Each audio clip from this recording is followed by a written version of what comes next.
Troupes au sol, les lignes sont-elles en train de bouger? La Pologne n'exclut plus désormais de déployer des soldats en Ukraine pour empêcher la Russie voisine de gagner dans le sillage de la France, des Pays-Baltes ou encore des Pays-Bas. Regardons ensemble ce que dit le ministre polonais des Affaires étrangères. Une coalition d'États membres de l'ONU pour arrêter l'agression ici n'est pas impensable. Notons au passage qu'une coalition des membres des Nations Unies avait fourni des unités de combat et d'autres militaires au début de la guerre de Corée en 1950, lorsque la Corée du Nord a envahi son voisin du Sud, rappelons-le. Et écoutez ce qu'il ajoute au sujet des propos d'Emmanuel Macron. En Corée, en 1950, une coalition de pays de l'ONU se battait pour mettre fin à l'agression. Ce n'est pas quelque chose d'inacceptable. J'apprécie donc l'initiative française de ces derniers jours. Elle partait d'une bonne intention. Le président russe devrait se demander quelle sera notre prochaine action. Mais il ne peut pas être certain que nous ferons rien de créatif et qu'il pourra planifier librement ses scénarios. Est-ce que l'idée fait son chemin sur l'envoi de troupes au sol ? D'abord, il faut se souvenir que l'ambassadeur de Pologne, à titre personnel, l'avait évoqué sur ce plateau également. Il avait été désavoué à l'époque par son gouvernement et même l'ambassade avait explicité, c'est-à-dire rectifié ses propos. La Pologne et les Pays-Baltes sont des pays de la ligne de front et on comprend très bien qu'ils ne veulent pas se retrouver tout seuls, même si la Pologne a renforcé son armée depuis le début de la guerre. Mais on comprend parfaitement leur position. Alors en revanche, le parallèle avec la Corée n'est absolument pas pertinent. D'abord parce qu'il parle d'une coalition de l'ONU. Coalition de l'ONU, ça suppose que vous avez un vote du Conseil de sécurité, ce qui n'est évidemment pas possible. Pourquoi ça a été possible en 1950 ? Parce que les Soviétiques, c'était une erreur de leur part, avaient pratiqué la politique de la chaise vide. Et donc, il y a eu une résolution du Conseil de sécurité pour cela, parce qu'ils étaient absents, ce qu'ils ne feront plus jamais. Évidemment. Général. Oui, les Polonais, si je veux dire, agitent aussi la même idée. Alors, c'est quand même pas complètement inutile, parce que, cette fumée fait partie du brouillard de la guerre. Donc, je crois qu'ils ont pas totalement tort. D'autre part, depuis le début, ils ont affirmé un soutien indéfectible à l'Ukraine, même s'ils ont des problèmes de transit de céréales et autres. Globalement, sur l'idée principale, ils sont complètement à côté des Ukrainiens. Donc là, je dis, et en même temps, comme ils font partie des durs, il y avait aussi les Britanniques qui le sont moins maintenant, enfin, ils font partie de la première ligne de soutien à l'Ukraine. Et ils voient la France prononcer cette idée d'envoi éventuel de troupes, en tout cas qu'on n'excluait pas la possibilité d'eux. Ils suivent le même principe. Alors, bon, je crois que là, on est bien dans les idées lancées en l'air, avec, pour meubler le passage difficile, que je reviens sur cette idée qu'en ce moment, ce qui manque, c'est... par rapport au début, c'est les armes et le soutien américain. Le soutien américain ne peut pas se manifester, même si dans l'esprit du président Biden, ça n'a pas changé. Mais il n'est pas capable de régler ce problème-là avec le Congrès. Donc en ce moment, il est bien évident que les Ukrainiens reçoivent beaucoup moins de choses. S'ils reçoivent beaucoup moins de choses, il y a en plus quand même des dates auxquelles il faut prendre en compte. On a les élections en Russie dans une dizaine de jours maintenant. Et donc, à l'issue de ces élections... Tout dépend du niveau de réserve des forces russes, mais ils pourraient prononcer une attaque importante. Au moins pour arriver à un objectif opératif qui pourrait être la reprise de l'oblast, la totalité de l'oblast de Donetsk. Donc ça, et on est peut-être à quelques jours d'une véritable poussée russe, car actuellement, ils progressent, mais compte tenu des difficultés actuelles ukrainiennes, ils en profitent assez peu. Et donc, par contre, on peut s'attendre, après l'élection du président Poutine, à une relance de l'action militaire tant que la fenêtre est toujours ouverte. Alors, qu'est-ce que j'appelle la fenêtre ouverte, toujours ouverte? C'est tant que les États-Unis d'Amérique n'ont pas repris un soutien important à l'Ukraine. Margot? Non, il y a toujours la possibilité d'avoir ce qu'on appelle une force de soutien de longtemps, comme on l'avait vu par exemple au Kosovo en 99. Mais je reviens sur, je suis en totale adéquation avec Sylvie Bermann sur le sujet. Et pareil, il faut un vote à l'ONU et ce serait concrètement impossible d'avoir, bien entendu, le vote de la Russie sur un vote pareil.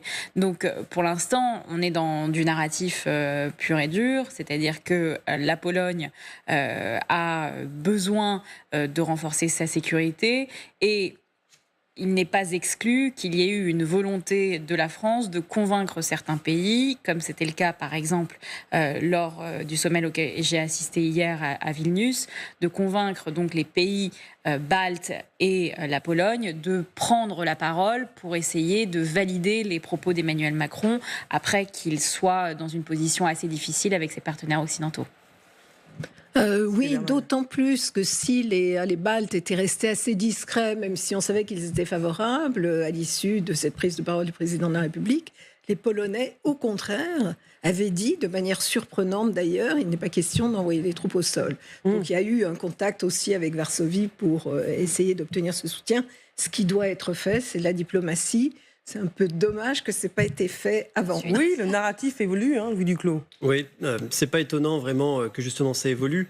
Les Polonais, les Baltes, eux, ils sont vraiment en première ligne face à la menace russe.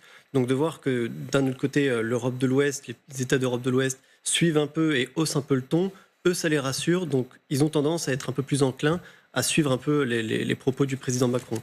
Mais, mais après, voilà, on voit toujours combien d'hommes, dans quel cadre, comment faire, enfin...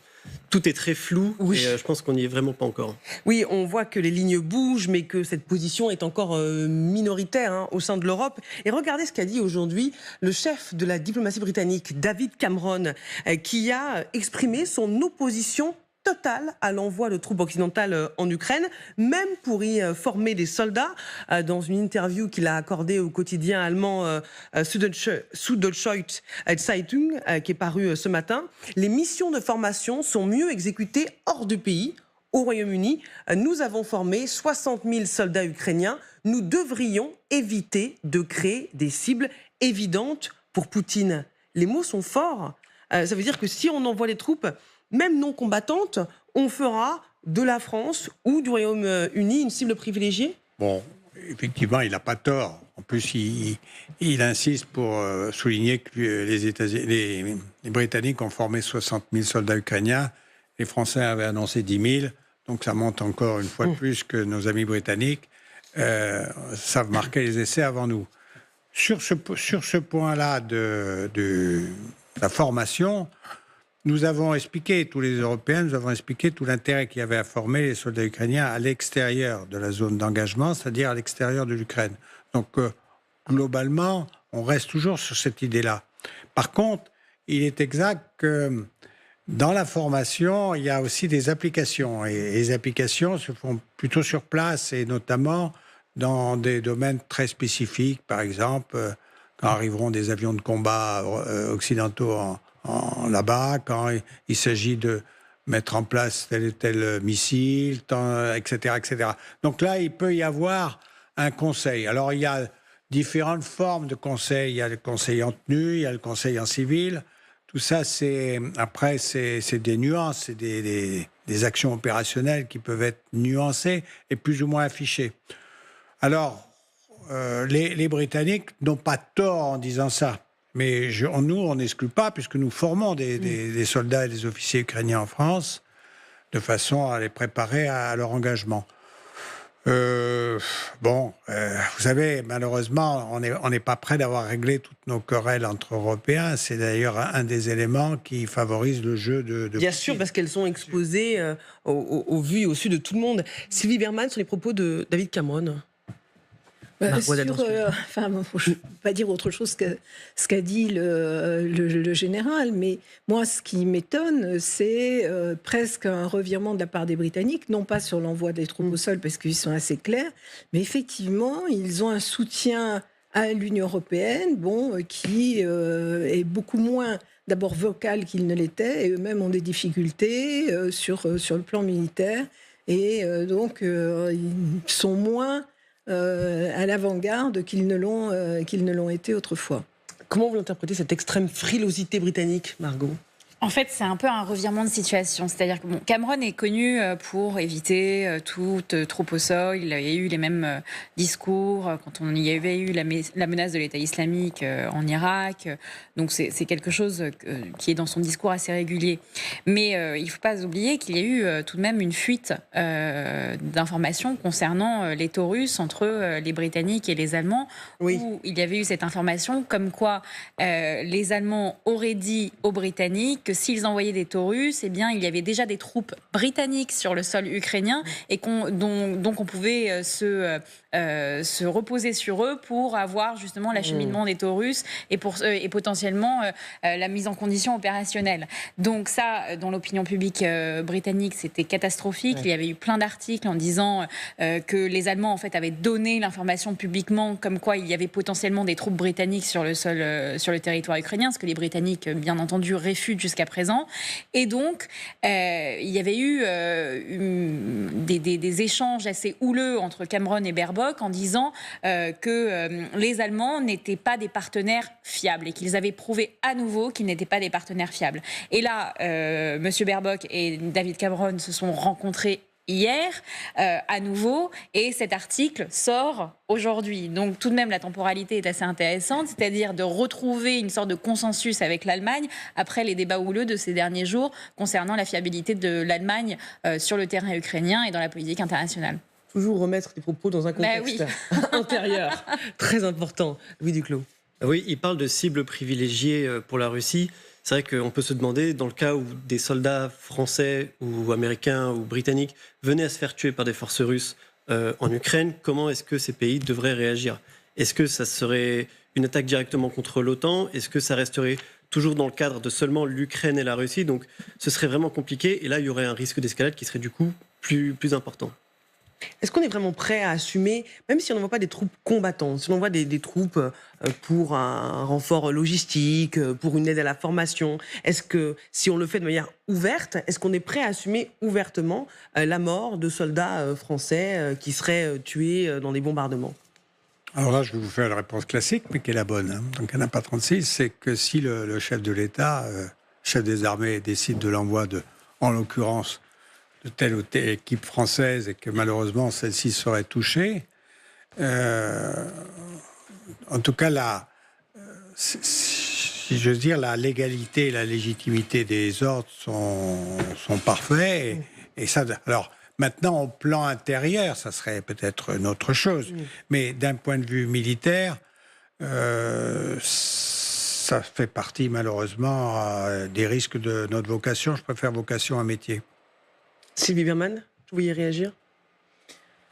Là aussi, je veux dire, c'est les risques du métier pour des militaires et c'est parfaitement assumé.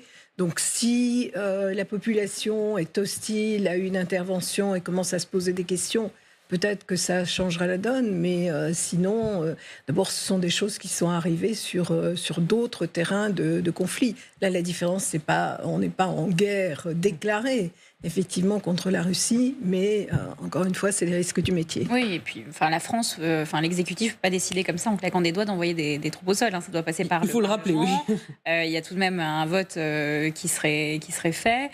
Donc on n'est pas non plus sur une décision immédiate et unilatérale du gouvernement. Ça se passe pas même comme ça. Pour des troupes non combattantes ? Non, pour des troupes non combattantes. Voilà, moi je voulais vraiment dans le cadre de opérationnelle, c'est autre chose. logistique.